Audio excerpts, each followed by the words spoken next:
تو این ویدیو میخوایم با هم ریتم و آکورد آهنگ عید امسال از تتر رو کار کنیم به ساده ترین روش ممکن. اگه میخوای این آهنگ رو با گیتار اجرا کنی پس آخرین ویدیو با من همراه باش. سلام، من امیر دنیز هستم و خوش اومدی به ویدیو آموزشی دیگه.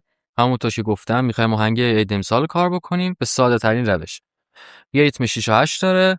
3 تا آکورد بهت میگم که خیلی راحت میتونی اجرا کنی. اول بریم سراغ آکورد. اولین آکورد لا مینوره که انگشت 1 فرت 1 سیم 2، انگشت 2 فرت 2 سیم 4 و انگشت 3 تو همون فرت سیم 3.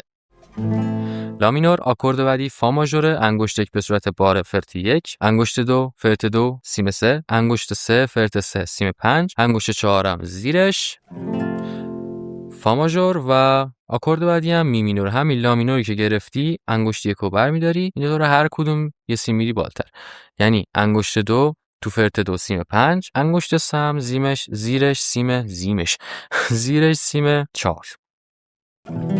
اینم می مینور. پس آکوردا شد لا مینور، فا ماژور و می مینور. بریم سراغ ریتمش اونطوری که من دیدم حالا توی ویدیویی که خود امیر تتلو میزد و میخوند، یه ریتم 6 و 8 که خیلی ساده است. اونو بهت میگم، در کنار اون یه ریتم دیگه هم میگم بهت که میتونی با هر کدوم خواستی میتونی اجرا کنی. همونه ولی بعضی جا ضرباش کم میشه. بریم سراغ اولین ریتم. خوشحالم میکنی همین الان این ویدیو رو لایک بکنی و اگه به گرفتن گیتار علاقه داری حتما این چنل رو سابسکرایب کن. ضرب اول رو سیمای بیس از بالا پایین. بعد این ضرب دو بار رفت و برگشت، یعنی 1 2. دیدی چجوری شد؟ ضرب اول رو سیمای بیس، دو بار رفت و برگشت. بذار یه آکوردم بگیرم. دیدی؟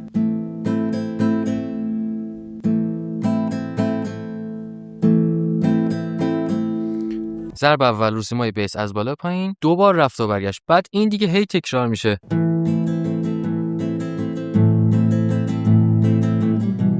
می‌بینی؟ حالا بریم سراغ ریتم دومی. ضرب اول رو سیمای بیس 1 2 3 4 5 6. این که همون این ریتم قبل. اوکی. دوباره که میخواین تکرار بکنی میزنی 1 2 3 4 5 6. دیدی رفت و برگشت که دو بار رفت و برگشت بود. اولین ضربشو نمیزنی، یعنی از پایین شروع میکنی. 1 2 3 4 5 6. دیدی 1 2 3 4 5 6 1 2 3 4 5 6. میشه اینطوری 1 2 3 4 5 6 1 2 3 4 5 6. سریعترش.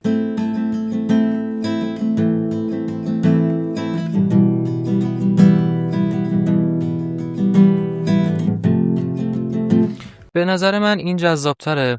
اون حالا یه ذره خیلی یه نواخت میشه، ولی خب این جذاب‌تره. اینطور با این ریتم میتونی بزنی، با اون ریتم هم میتونی بزنی، هر کدوم راحت بودی. یه تیکم اجرا میکنم با اینکه هنجرم گرفته، ولی خب یه تیکم اجرا میکنم که بدونی چطوری میشه. با ریتم دومی میزنم. عید امسال من تنها همینجا میمونم،